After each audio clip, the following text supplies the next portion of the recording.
وہ military intervention golf countries کی اور ایران کی ڈائریکٹ کنفرنٹیشن بھی ہو سکتی ہے، بلکہ ایسی صورتحال بھی بن سکتی ہے کہ یورپین کنٹریز جو ابھی تک پریزیڈنٹ ٹرمپ کی کال پہ ڈکلائن کر رہے ہیں، ریجیکٹ کر رہے ہیں کہ ہم بالکل آپ کی طرف سے جنگ میں حصہ نہیں لیں گے، لیکن ان کی اکانومیز اتنی بری طرح ہٹ ہونے جا رہی ہیں 1-2 مہینے یا 3 مہینے میں کہ وہ بھی انٹروین کر سکتے۔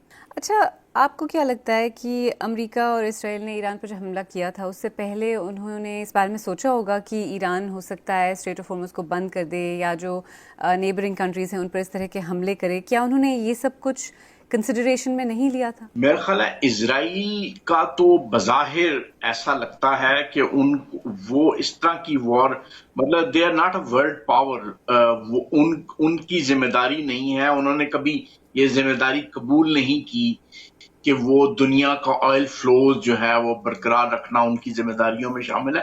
امریکنز یہ ذمہ داری ہمیشہ لیتے رہے ہیں کہ ویسٹرن یورپ کو اور جاپان کو، کوریا کو، انڈیا کو آئل کا فلو، جو فری ورلڈ کو آئل کا فلو کولڈ وار کے زمانے سے وہ یہ ذمہ داری اپنے اوپر لیتے رہے ہیں۔ میرا خیال یہ ہے کہ پریزیڈنٹ ٹرمپ کی جو سٹیٹمنٹس ہیں ان سے یہ اندازہ ہوتا ہے کہ پریزیڈنٹ ٹرمپ نے بالکل یہ فیکٹر نہیں کنسیڈر کیا تھا کہ ایرانینز اس بری طرح اسٹریٹ آف ہارموز کو بند کریں گے۔ اچھا، یہ جو اسٹریٹ آف ہارمز کو بند کیا جانا، اس کا گلوبل اکانومیز پر، توانائی کی جو تجارت ہے اس پر کس طرح کا امپیکٹ پڑ رہا ہے؟ کیا معنی رکھتی ہے اس کے لیے؟ اگر یہ ویسٹرن یورپ کو 2 مہینے یا 3 مہینے تک آئل نہیں ملتا، سپلائی رکتی ہے اسٹریٹ آف ہرموز سے، تو آپ یقین سے یہ بات کہہ سکتے ہیں کہ نہ صرف یہ کہ ویسٹرن یورپ کی اکانومی جو ہے وہ ریسیشن میں چلی جائے گی، بلکہ بہت سے لوگ یہ بھی کہہ رہے ہیں کہ بہت ہائی انفلیشن اور نیگیٹو گروتھ میں چلی جائے گی۔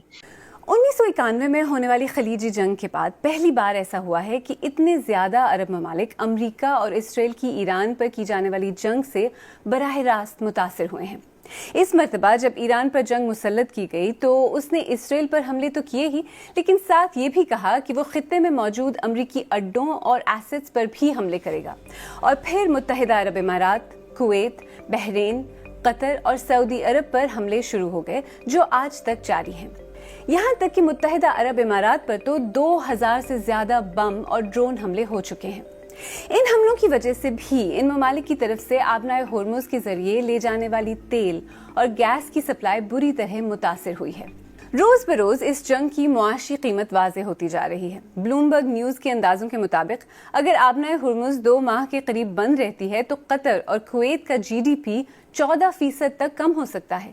ایسے ہی سعودی عرب اور متحدہ عرب امارات کی معیشت کو متبادل ایکسپورٹ روٹس کے باوجود 3 سے 5% گراوٹ کا سامنا ہے۔ جیسا کہ ہم پہلے کہہ چکے ہیں، اسٹریٹ آف ہارمز خلیجی ممالک کے انرجی ایکسپورٹس کے لیے نہایت ہی اہم روٹ ہے۔ ایران پر امریکی اور اسرائیلی حملوں اور پھر ایران کی طرف سے اس گزرگاہ کو بند کرنے کے بعد تیل کی قیمتوں میں تیزی سے اضافہ ہوا ہے۔ برینٹ کروڈ، جو کہ عالمی سطح پر تیل کی تجارت کے لیے استعمال کیا جانے والا بین الاقوامی بینچ مارک ہے، کچھ دن پہلے $106 فی بیرل تک چلا گیا۔ یہ جنگ کے آغاز سے پہلے $65 فی بیرل تھا، اور اس کے اثرات آلریڈی دنیا بھر میں نظر آنا شروع ہو گئے ہیں۔ پاکستان سمیت کچھ ممالک نے تعلیمی ادارے بند کیے ہیں، چھٹیوں اور آن لائن کلاسز کا اعلان کیا ہے، ورکنگ ویک کو چھوٹا کر دیا ہے اور کچھ توانائی کی ریشننگ کر رہے ہیں۔ یورپ میں گیس کی قیمتیں آسمان کو چھو رہی ہیں۔ جیسا کہ ہم نے پہلے کہا، امریکہ، اسرائیل اور ان کے اتحادیوں کے لیے تو یہ گزرگاہ بند ہے، لیکن ایران نے کچھ ممالک کے جہازوں کو گزرنے کی اجازت دی ہے اور کچھ بظاہر اس بارے میں ایران کے ساتھ مذاکرات کر رہے ہیں۔ تو اس وقت آبنائے ہرمز میں کتنے جہاز پھنسے ہوئے ہیں اور کیا اسٹریٹ آف ہرمز کے کوئی متبادل روٹس ہیں؟ میں نے اس بارے میں لاہور میں انرجی ایکسپرٹ اسامہ رضوی سے بات کی۔